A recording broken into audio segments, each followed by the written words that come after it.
ಇಲ್ಲೊಂದು ಆಸ್ಪತ್ರೆಯನ್ನು ಸಚಿವ ದ್ವಯರು ಉದ್ಘಾಟನೆ ಮಾಡಿ 1 ವರ್ಷ ಕಳೆದರೂ ಸಹ ಆ ಆಸ್ಪತ್ರೆಯಲ್ಲಿ ವಾರಕ್ಕೆ ಒಂದೇ ಒಂದು ದಿನ ಚಿಕಿತ್ಸೆ ಭಾಗ್ಯವಿದೆ. ಆದರೆ ಇದುವರೆಗೂ ಖಾಯಂ ವೈದ್ಯರೇ ಇಲ್ಲ. ಅದ್ಯಾವ ಆಸ್ಪತ್ರೆ ಅಂತೀರಾ? ಈ ವರದಿ ನೋಡಿ.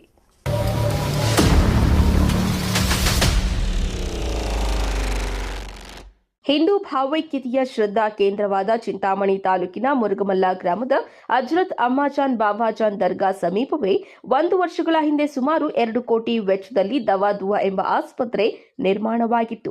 ರಾಜ್ಯ ಸರ್ಕಾರದ ಆರೋಗ್ಯ ಸಚಿವರಾದ ದಿನೇಶ್ ಗುಂಡೂರಾವ್, ಚಿಕ್ಕಬಳ್ಳಾಪುರ ಜಿಲ್ಲಾ ಉಸ್ತುವಾರಿ ಸಚಿವರಾದ ಡಾ ಎಂಸಿ ಸುಧಾಕರ್, ರಾಜ್ಯದ ಮುಖ್ಯಮಂತ್ರಿಗಳ ರಾಜಕೀಯ ಕಾರ್ಯದರ್ಶಿ ನಸೀರ್ ಅಹ್ಮದ್ ಸೇರಿದಂತೆ ಉದ್ಘಾಟನೆ ಮಾಡಿ 1 ವರ್ಷ ಆಯಿತು.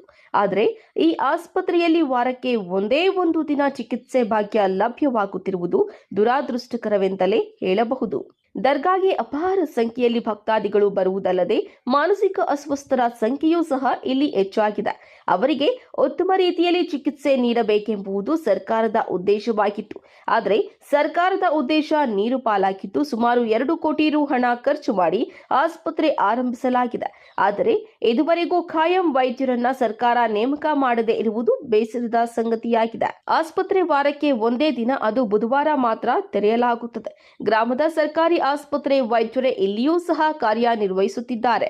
ಆದರೆ ಚೀಟಿಯಲ್ಲಿ ರೋಗಿಯ ಹೆಸರನ್ನ ಬರೆದು ಬೇರೆ ಕಡೆಗೆ ರೆಫರ್ ಮಾಡುವುದು ಇವರ ಕೆಲಸ ಅಷ್ಟೇ. ಆಸ್ಪತ್ರೆಯ ಒಳಗೆ ಇರುವ ಬೆಡ್ ಮತ್ತು ಇತರೆ ಯಂತ್ರೋಪಕರಣಗಳ ಕವರ್ ಸಹ ಇದುವರೆಗೂ ತೆಗೆದೇ ಇಲ್ಲ. ಇಲ್ಲಿ ಮಾನಸಿಕ ಅಸ್ವಸ್ಥರು ಭೇಟಿ ನೀಡಿದ್ರೆ ಈ ದರ್ಗಾದಲ್ಲಿ ಗುಣವಾಗುತ್ತದೆ ಎಂಬ ನಂಬಿಕೆ ಇರುವ ಕಾರಣ ಇಲ್ಲಿಗೆ ಅಪಾರ ಸಂಖ್ಯೆಯಲ್ಲಿ ಮಾನಸಿಕ ಅಸ್ವಸ್ಥರು ಸಹ ಬರುತ್ತಿರುತ್ತಾರೆ. ಈ ಕೂಡಲೇ ಸರ್ಕಾರ ಗಮನ ಹರಿಸಿ ಆಸ್ಪತ್ರೆಗೆ ಖಾಯಂ ವೈದ್ಯರನ್ನ ನೇಮಿಸಿ ಆಸ್ಪತ್ರೆಯ ನಿರ್ವಹಣೆ ಮಾಡಬೇಕೆಂದು ದರ್ಗಾಗೆ ಬಂದ ಭಕ್ತಾದಿಗಳ ಅಭಿಪ್ರಾಯವಾಗಿದೆ.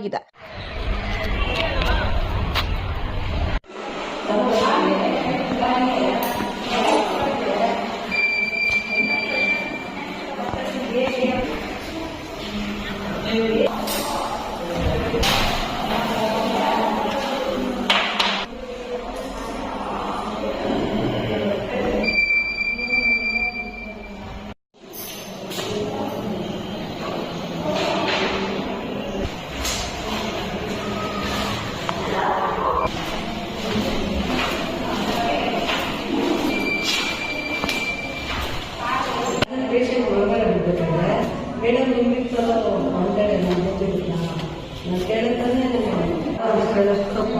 ಸ್ವಲ್ಪ